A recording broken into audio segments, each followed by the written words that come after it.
Hey, what's up, everybody? God bless each and every one of you. I'm going to first start out by saying that each and every day, every single one of us comes across many different individuals within our lives. And these individuals build a concept of who we are and what we are about by the imprints that we leave within their mind mentally. And these imprints are whatever they see us do and hear us say. This is done consciously and also unconsciously. The conscious way of coming to an understanding of an experience or person is our thoughts and reasoning within on trying to come to a conclusion on who this person is pertaining to our past experiences that pertain to this same object or person. Unconsciously, it is done through the memories and imprints that are brought back to the surface consciously of our past experience of dealing with this type of situation or person, but it also comes to conclusions on its own through serendipity and intuition. And our brain and mind working together in harmony acts as a dual processing center. This means at the same time as new information comes in and we receive something new or an experience, it at the same time is trying to compare differences and similarities that pertain to the same thing. And this is how we come to conclusions with a lot of things within our lives. This goes on with everything that we do, see, hear, and say, and experiences throughout our life. We put things together without fully examining or taking the time to figure out what this really is. We use that mental shorthand with everything that we do.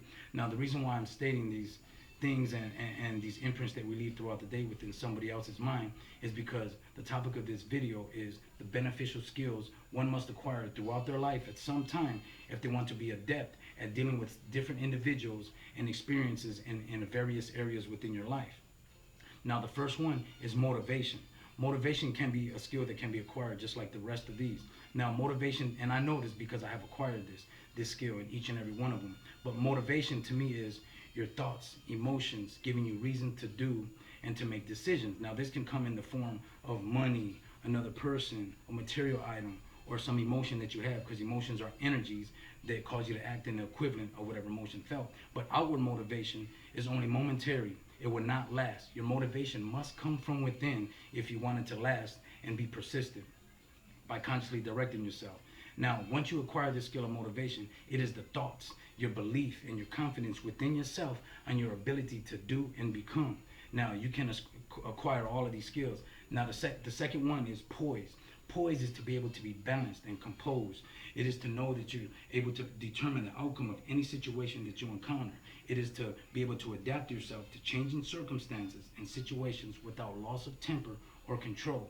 Now, to me, I come to my own understanding and perception of what poise means. It can also mean this to me, and if you would take the time to think, you'll probably think so that it means this within your life too. Now, poise also means to be able to balance each and every desire and endeavor that you choose to do so that not one outweighs the other. Because I know when I lean on one desire or endeavor more than I do the others, I tend to act out of character or the character that I have developed. Now, poise is very important. Every single one of these are very important. Now, the next one is introspection. Introspection is to look inward, to examine yourself from within and allow your experiences that you had throughout each day to digest so that you're able to catch mistakes and prevent them from becoming habits, because everything we do becomes a compulsion. Our subconscious acts off of these things and it makes it a habit. It uses these things and we act on compulsion. That's what your subconscious does. Now, introspection is also time for you to plan for your future and to make sure you're developing yourself from within and you're carrying yourself and dealing with things within your life in the manner of your choosing. Now, introspection, this is how you do it, to examine everything each and every day. Now, the next one is social intelligence, and this is very important. It is to be able to identify and understand someone else's reasons, their desires, what motivates them, to identify their character and personality at that time, and to adapt to them on that level. Because as human beings, we're continuously changing, but it's a very momentous skill to understand someone, to know what they're about, and to adapt to them on that level so you can converse with them at any given moment. And this is good to be adept in any area within your life and to get far. And I can see it manifesting for me, but it's a very valuable skill. And the next one is open-minded. This means to be open to somebody else's, other than yourself's, ideas, suggestions, and their comments without getting tight, prejudiced, and defensive. This is important because a closed-minded individual, and I used to be this closed-minded individual, it is someone who does not want to look at a new idea or event, and it makes you tight, prejudiced, and defensive because you think you have everything figured out. I got this. No, you can always learn something from every person or experience, so be open-minded. everything you can learn from. We're all connected in some way or another. And if we're all a part of life, we can learn something throughout life. We're going to get them answers. Just think about it, put it in your mind, and leave it there, and the conclusion will come to you. Now, that's being open-minded. Mindfulness is to be able to reason within yourself about your emotions and thoughts before coming to a final decision, because this can prevent you from making future mistakes or doing things that you might regret later on. So mindfulness is reasoning within yourself before coming to a conclusion. Now, emotional intelligence is almost the same as social intelligence, but not exactly. Emotional intelligence is to identify and understand with someone else's emotional state or situation, and understand them in the area that they're at, and you to be able to converse with them on that level, and to slowly pull them out and into a better mood, or so they're able to be tranquil. That's emotional intelligence. Now, the next one is righteousness. Righteousness is morally upright. We can't be, we're not righteous. We can be God's righteousness. He can show us how to be righteous, because we're not perfect. But at the same time, righteousness is morally upright, just, to know how to carry yourself and conduct yourself, and to not do others wrong or take advantage of them in any type of way or experience, because this will reciprocate to you. Everything you do will definitely come back. Now, that's called karma. So righteousness is very good to be able to, you know what I'm saying, carry yourself accordingly, make sure you're acting morally and upright, and that's a good skill to have.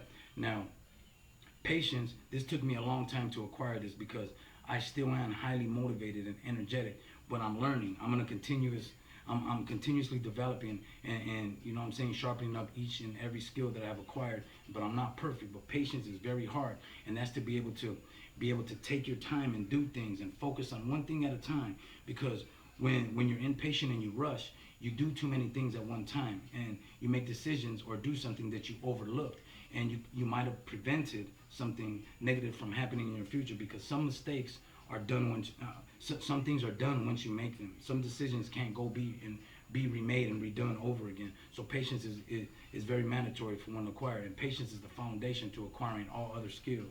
Now, the next one is taming your tongue, and this is very beneficial, and I used to be bad at this too. It is to be able to make sure you don't say something to another person that can have a negative consequence or a negative outcome, because you just need to ask yourself, if you want to say something, sometimes people could get on your nerves, and your emotions can get the best of you, but at the same time, put it in check and tame your tongue, because some things you say might have a negative consequence, and you ask yourself, is this going to have a consequence? Is this going to harm me in my future? Is it worth saying? And if it's not, then just don't do it, because what we do now and the things we say determine what our future holds for us, and how people see us and who we are. Like I said, these imprints. This is why it's beneficial to have all of these skills, because these are all the imprints you're going to be leaving within somebody else's mind. And you want to be leaving productiveness, taming your mouth, to be able to know how to identify with people, to have patience, to be motivated. This is how you want other people to see you, and this is who you are. Your actions speak louder than words. It is all the time seen and rarely heard, I'm telling you. Now, productivity is the last one. Now, this is to make sure that you're doing something beneficial, either mentally, psychologically, physically, spiritually, or financially, each and every day. And this is how you acquire that skill of productiveness. This helps you build confidence, and also how you acquire the skill of motivation, because it becomes a compulsion when you stay busy and stay productive. You know, and I appreciate you for watching this video, but I have a food for thought today, and the food for thought for today is poison-centered is only slight measure innate. It is above all the result of persistence in training and discipline. It is in fact the fruit of responsible individual development. Well, everybody, God bless you, and I'll be making another video later on down the week. Thank you. I appreciate it.